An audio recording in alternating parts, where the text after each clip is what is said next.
My name is Elena, and this is the moment I stopped being their daughter.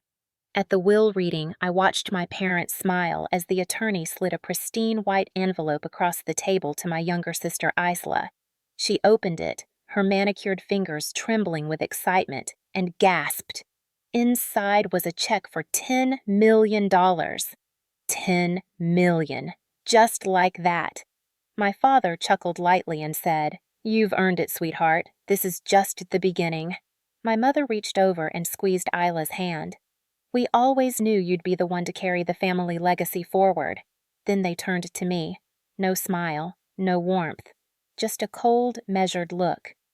"And you, Elena," my mother said, her tone shifting like ice cracking over still water, "it's time you start earning your own."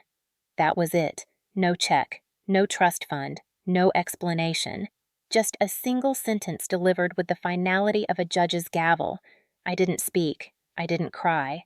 I didn't even blink. I just looked down at the gleaming marble table and forced my hands to stay still in my lap. My chest was burning, but my face remained calm. I'd learned long ago how to swallow pain in front of them. Isla was already flipping her hair back, humming softly like this was all expected. She looked at me with the kind of pity reserved for stray animals and said, "Maybe this is good for you. You always said you wanted to be independent." I could hear the blood in my ears. The lawyer, a young man with two bright teeth and a generic tie, began to shuffle his papers again. The air in the room grew still, suffocating. I stared at the oak paneling on the walls and wondered how much this room cost to decorate. Probably more than I'd made in the last year working freelance. I had spent the last decade trying to carve my own path, writing essays, stories, anything that could pay a bill. Meanwhile, Isla had moved smoothly from one job at Dad's company to another, every step carefully choreographed by my parents. I had always been the odd one, the quiet one, the one who asked too many questions. But I never expected this. Not from them. Not like this.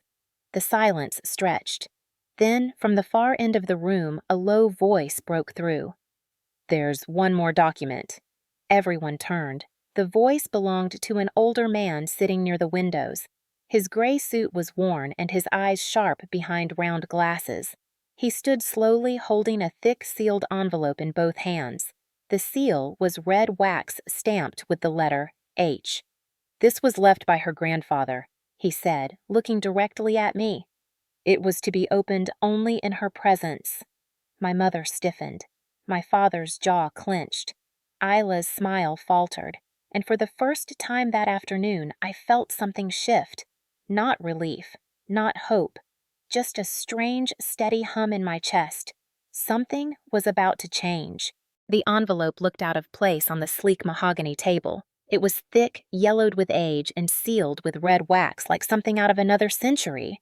The older man holding it stepped forward with careful precision, like he was carrying something sacred.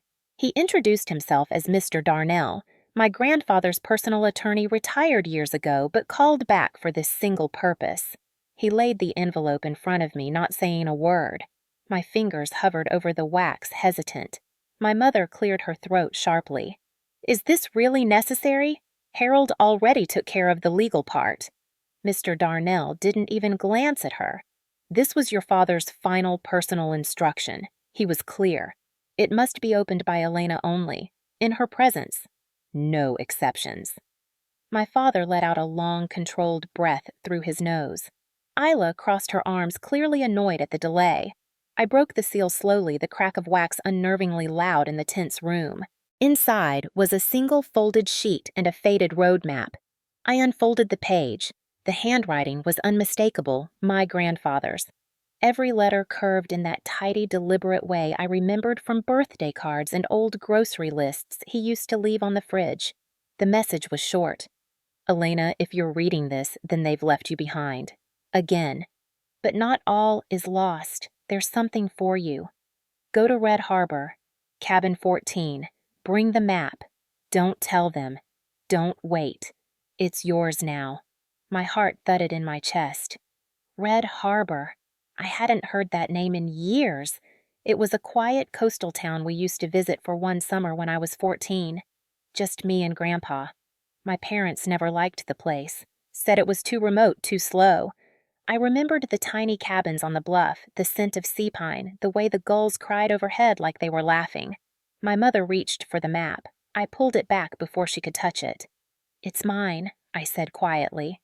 For a second, no one moved. Then Mr. Darnell added, "There are additional documents and property transfer instructions that your grandfather left at the site. He requested they be handed over only in person and only at cabin 14. "This is absurd," my father snapped. "We were told everything was handled." Mr. Darnell turned to him calmly. "Walter Hartley handled things the way he always did. Thoroughly, respectfully, and on his own terms." My mother's lips tightened into a line. Isla muttered something under her breath about dramatics, but I wasn't listening.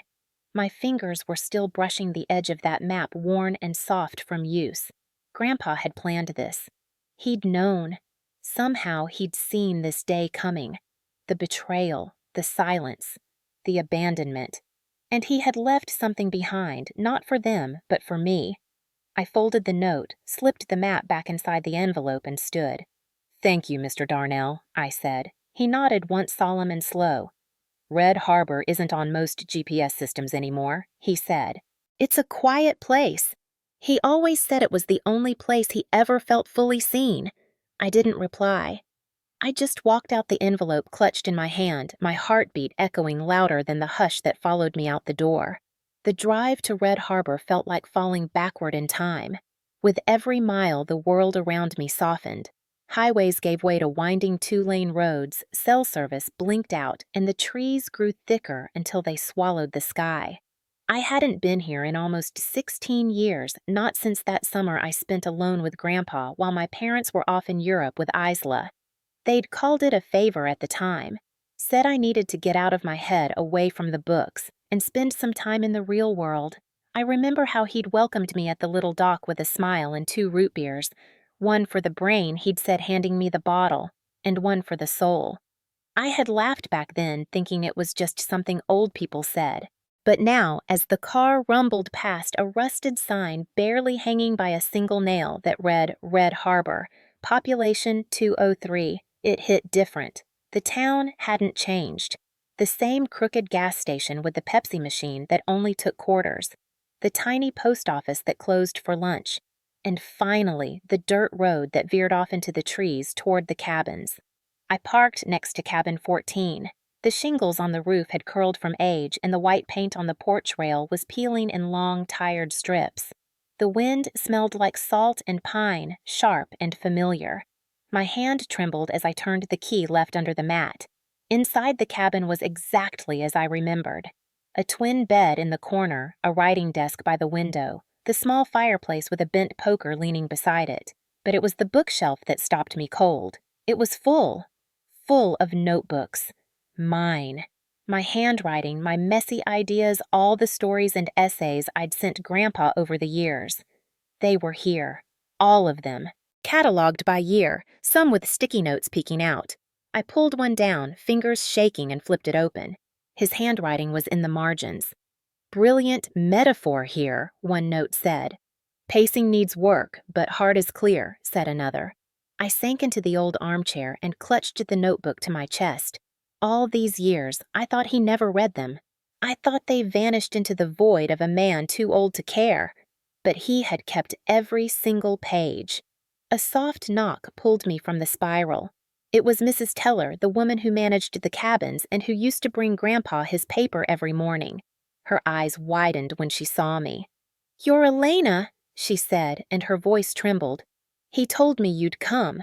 She stepped inside with a manila envelope and a metal key. "Your grandfather left these with me, told me to give them only when you were here, not before." I opened the envelope carefully. Inside were legal documents, property deed to cabin 14, and a literary trust established under my name. And beneath that, a letter. "Elena, you always wondered if you were seen, if your voice mattered. It does. This place, this trust, this space, it's yours to create without apology. I couldn't stop what they did, but I could give you something they can't touch. Something that's only yours." My vision blurred. I closed the letter and stared out the window where the sun was beginning to set, casting long shadows over the pine trees. Grandpa hadn't just remembered me. He had believed in me enough to build something, not just a home, a sanctuary, a vote of confidence in a world that had tried so hard to silence me. For the first time in years, I didn't feel like a misfit. I felt found. I looked around the cabin again and realized what I had just stepped into wasn't just the past. It was the beginning of something new, something I was finally ready to claim. The next morning, I woke to the scent of sea air drifting through the open window. The wooden beams above my head looked just the same as they had all those years ago, except now there were new details I hadn't noticed as a child. Faint carvings, initials, maybe marks of time lived in solitude and memory. I wrapped myself in an old knitted blanket from the foot of the bed and walked barefoot across the creaking floorboards to the small desk. There was a leather-bound folder waiting for me left by Mrs. Teller before she returned to town. Inside were copies of my earliest manuscripts, the ones I thought had disappeared when I emailed them to Grandpa years ago. Every page had notes, thoughtful, direct, loving. He had been my first editor, silently coaching me from afar. One particular story caught my eye. It was a short piece I wrote when I was 15 about a girl who could speak to trees but not people. I had sent it with a hopeful note asking if he thought it was silly. His reply was written in clean ink beside the title. This story understands loneliness better than most adults ever will. My throat tightened. I remembered sending that story the same week my parents had told me not to bother applying to the creative writing camp I'd dreamed about. Said it was a waste of money. Said I needed to focus on something that could get me a job. They never said it with cruelty, just efficiency, like they were trimming fat from something too heavy to carry. But what they were cutting was me. That afternoon, I opened the drawer under the bookshelf and found something I hadn't expected. A folder labeled Submission Records. It was full of correspondence between Grandpa and several small publishing houses, literary agents, even a university press. He had submitted my work under a pen name testing the waters, negotiating quietly. One letter dated 6 years ago was from a regional publisher expressing interest in a collection of my short stories. But the deal never closed. The final note from Grandpa said, "She's not ready yet, but she will be." I sat with that letter for a long time, wondering how much more I'd lost to the silence my parents had wrapped me in, wondering what else they had hidden from me in the name of protection. That night, I called my mother. It was late and I knew she'd be home. She answered on the third ring. Her voice was clipped. "Elena." I took a deep breath. "I'm at Red Harbor." A pause. That old place? Why, I told her about the envelope, the trust, the stories, the letter. Silence stretched for several seconds before she spoke again. "Your grandfather was always too sentimental." I almost laughed. "No, he just didn't believe I needed to be remade in your image to matter." Her voice hardened. "You're making this more dramatic than it is." "Am I?" I said. "You told me he stopped responding to my letters, that he thought I was wasting my time." "He did what he thought was best," she said flatly. "No," I replied. "You did. You filtered everything. You kept me from him, from myself." She didn't answer. I could hear her breathing tight and shallow. "I missed his funeral," I said quietly, "because you told me it was the week after. But it wasn't." "Was it?" She hesitated. "We thought it would be easier that way. You hadn't seen him in years." I closed my eyes. "Because you made sure I couldn't." I ended the call without waiting for more. There was nothing else I needed from her. That night, I lit the old stone fireplace and reread Grandpa's letter under its glow. He had seen me, all of me. And while the people who raised me tried to erase parts of who I was, he had preserved them. Not out of defiance, but love. Quiet, steady love that never asked me to change, only to keep writing. I realized then that the girl who once scribbled stories in the dark, hoping someone would read them, had finally been heard. Not by the world, not yet, but by someone who mattered. And that was the first thing they couldn't take from me. 2 days later, I returned to the city, envelope in hand, notebooks and legal documents tucked into a worn leather bag. The law office looked just as I left it, glass walls and sterile lighting, the kind of space that felt intentionally cold. My parents were already seated when I arrived. My mother was tapping her nails against a water bottle, and my father was reviewing something on his tablet. Isla sat between them dressed impeccably as always, but her face was tight, unreadable. Mr. Darnell was already there, along with the young attorney from before. No one spoke as I walked in. The silence clung to the walls like humidity. I sat without a word. Mr. Darnell stood. "We're here to finalize the reading of Walter Hartley's personal directives," he said. "There are additional provisions beyond the original estate distribution." My mother raised her hand slightly. "We were told this was concluded." "There was an addendum," he replied. To be read only once, Elena had retrieved the contents from Red Harbor. He reached into his briefcase and pulled out a thick folder sealed in plastic. "This contains transfer of property trust documents and a personal letter to be read aloud." My father leaned forward. "This wasn't in the original will." "No," Mr. Darnell said, "because it wasn't meant for all of you. It was meant for her." He looked at me. I nodded once. He opened the folder. "To my granddaughter, Elena Hartley," he began. "You were the one they tried to silence. The one who asked too many questions, dreamed too loudly, and wrote too freely. I saw it. Every page, every story. They told you to stop. I told you to keep going." My mother's lips parted slightly. Mr. Darnell continued. "I leave cabin 14 at Red Harbor along with all its contents exclusively to Elena. This includes her unpublished works, my editorial notes, and her literary archive. I have established a trust in her name, the Hartley Narrative Trust, seated with $2.5 million to be used solely at her discretion to promote authentic storytelling. This trust may not be accessed, redirected, or challenged by any member of my immediate family." Isla sat up straighter. "Wait, what?" Her voice cracked slightly. "A trust for stories." "Yes," Mr. Darnell said calmly. For her voice. "But I'm the one who stayed," she said. "I visited him every week. I helped with his errands." "Because you thought it would secure your place," I said, finally speaking. My voice was even. "You were performing. I was just living." Isla's face twisted. "That's not fair. I earned what I got."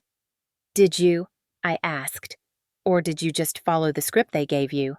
She looked at our parents. My mother avoided her gaze. My father folded his arms. Mr. Darnell lifted the final page.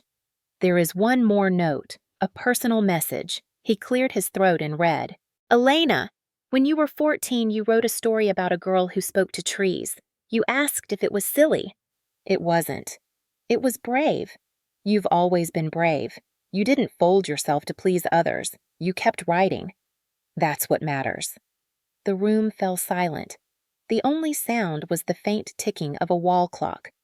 "I don't expect them to understand," the letter went on. "But I hope they hear you now. Speak, Elena. Speak without apology." Mr. Darnell closed the folder. No one said a word. Finally, I stood. "I missed his funeral because you told me the wrong day," I said. "You lied about him not responding to my letters. You filtered my world so carefully I forgot what I sounded like." My mother stood abruptly. "This is ridiculous. You're rewriting history." "No," I said. "I'm just finally telling it." My father looked at me, his jaw set. "You're angry now, but you'll see. We did what we thought was best." "For you," I replied. "Never for me." Isla stood, grabbed her bag. "I don't need to listen to this," she said. "You never did," I answered. "That was always the problem." Mr. Darnell gently packed the documents away. "The trust is active. The cabin is yours. There's nothing left to dispute." My mother shook her head, but she didn't argue. My father simply looked down. Isla was already at the door. As I turned to leave, my mother called after me. "You'll regret cutting us off." I paused, then looked back. "No, I regret letting you silence me for so long." I walked out into the late afternoon light, the city humming around me like white noise. For the first time in years, I wasn't drowning in it. I was louder than the noise. I was walking in my own voice, and there was no going back. The following weeks passed like chapters in a book I didn't know I was writing. I moved into cabin 14 full time. The mattress was too firm, the kitchen too small, and the walls creaked at night like they were trying to remember who used to live here. But it was mine. Every squeaky floorboard, every sun-faded window, every worn page in the notebooks on the shelf. I unpacked slowly, deliberately, letting the space get to know me again. I wrote during the mornings when the light from the bay spilled across the desk in long golden slants. In the afternoons, I walked the trails near the cliffs where Grandpa used to take me. I found the old bench where we once sat eating cold sandwiches watching the tide roll in. He had carved my initials into the side without me knowing. They were still there just beneath the moss. I cleaned out the back room of the cabin and turned it into a studio space. At first, I wasn't sure what it would be, but the idea came slowly like steam rising. A workshop, a place for people like me, people who had stories and were told not to tell them. I called it the Quiet Writers. I started small, offering free weekend classes to kids from nearby towns. Children who didn't raise their hands in class, who liked the edges of things, who felt more at home in their imaginations than anywhere else. They came shyly at first, clutching notebooks with pages torn and taped. Some barely spoke. Others whispered questions I had once asked myself. What if it's not good enough? What if no one reads it? I answered the same way Grandpa had answered me. You write anyway. One afternoon, a girl named Harper handed me a story about a lighthouse that talked to a lost sailor. It was rough and wild and a little strange. I told her it was beautiful. She looked at me like I had handed her the moon. The trust Grandpa left covered our supplies, our heat in the winter, even a small fund for publishing student work. The cabin became more than a house. It became a haven. Slowly word spread. Retired teachers came to volunteer. A local printer offered discounted services. We hosted our first showcase that fall with 20 students and 20 stories read aloud under string lights and falling pine needles. Some of the parents cried. Some just listened with new eyes. I never invited my family. I never needed to. They had already left the story. But then something unexpected happened. Isla emailed me. Her message was short, almost hesitant. She said she had read about the Quiet Writers in a regional newsletter, said she wanted to come visit. I wasn't sure what to feel, but I said yes. She arrived on a gray afternoon in October, wearing a wool coat too big for her frame and no makeup. Her hair was pinned back simply, and her eyes were quieter than I'd ever seen them. She walked through the cabin slowly, touching nothing, just observing.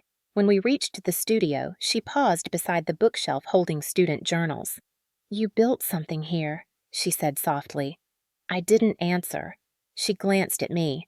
I didn't come to fight or to ask for anything. I just wanted to see it, to understand what he gave you. I nodded once. He didn't give me anything I didn't already have.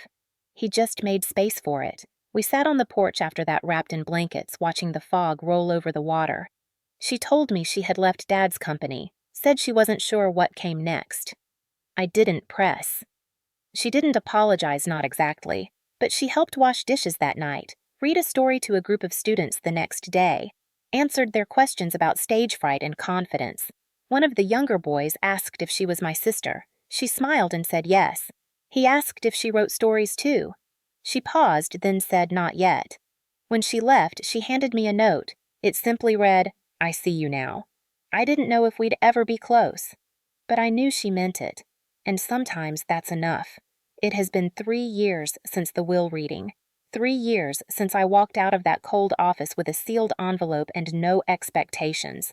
3 years since I found my name carved into a bench beneath the moss and my voice buried inside notebooks I thought no one had read. The Quiet Writers has grown. We now offer seasonal retreats, host guest authors, and collaborate with a nonprofit that distributes writing supplies to underserved schools across the state. We've published 4 volumes of student work, and some of our alumni have gone on to study literature storytelling, even journalism. Harper, the girl who wrote about the Talking Lighthouse, recently won a national essay competition. She still signs her letters to me, Captain of the Fog. I keep them in a drawer beside Grandpa's last letter.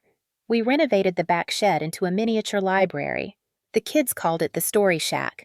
I let them name it. Inside are all my childhood books, Grandpa's old paperbacks and shelves dedicated to student writing. One shelf holds a leather-bound edition of my own work titled The Girl Who Asked Why. It's the collection Grandpa once tried to publish. I finished it, added new stories, and printed only 50 copies. One sits on the desk in cabin 14 next to his fountain pen and his photo in a cracked silver frame. I still talk to him sometimes, not out loud, just in the quiet. When a student finds their voice, when a piece gets rejected, when I stare too long at a blank page, I imagine what he'd say. Something simple, something steady. You're still writing. That's enough. Isla visits twice a year now. She helps coach students on presentation skills and self-confidence. The kids love her. They call her Miss I. She doesn't talk much about our parents, and I don't ask. Last spring, she brought an old file she found tucked away in one of Dad's office drawers. It was a letter from Grandpa addressed to our mother. It had never been opened. It said, "Don't force Elena to be like you. Let her become herself. That's the only way she'll survive." I read it once, then burned it in the fireplace. I didn't need it anymore. I had already survived. My parents haven't contacted me. I see their names sometimes on board listings or donation plaques still buying influence in circles that no longer include me. I don't feel anger anymore. Just distance. Some people love conditionally. Some people invest in image. And some people plant seeds in silence, never knowing if they'll bloom. Grandpa was the latter. He didn't try to fix what was broken between me and the rest of the family. He just gave me a place where I didn't have to break to belong. Some evenings, I sit on the porch of cabin 14 notebook in hand and watch the tide crawl in. The wind rustles the pine branches like whispers. The stars appear one by one, not the glow-in-the-dark kind from my childhood ceiling, but real constellations, patient and quiet. I trace them with my eyes and think of that girl who once scribbled in margins wondering if she mattered. I think she'd be proud of what I've built, not because it's perfect, not because it's big, but because it's real. Because it came from a place no one else could reach. Legacy isn't money or monuments. It's the voice you leave behind in someone else, the space you make for truth, and the courage to keep telling it even when no one's listening, until one day they do. I don't know what the future holds. The trust will eventually run out. The roof will need replacing. The trees will keep growing around the cabin until it looks swallowed by time. But I'll keep writing. I'll keep teaching others to do the same. Because in this quiet corner of the world, Grandpa built for me, I learned the simplest truth of all. When you're no longer afraid to tell your story, you're no longer invisible. You're free.